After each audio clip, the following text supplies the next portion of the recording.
ada kebencian kepada keturunan Nabi Muhammad sallallahu alaihi wasallam, dakhalan nar, pasti masuk neraka.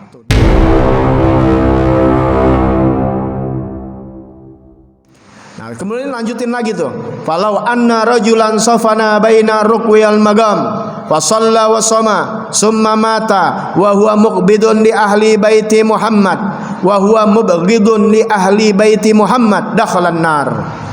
Jikalau ada seorang dia berdiri di antara rukun dan magom di depan multazam, atau multazam, tempat yang paling afdol dalam ibadah. Ngapain dia? Salat dan puasa di situ.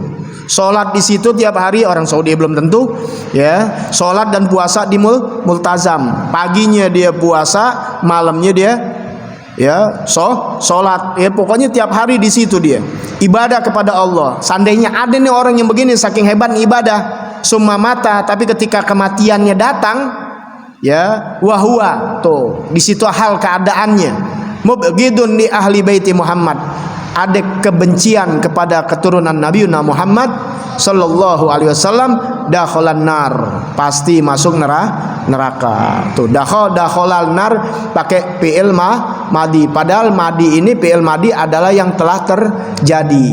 Masuk neraka udah terjadi belum? Belum. Tuh artinya pasti. Tuh kalau di bahasa-bahasa dakhalal jannah misalnya dipastikan masuk surga. Jadi kalau ada bahasa begini-begini, kalau kalian berbuat ini dakhalal jannah, udah kerjain buru-buru.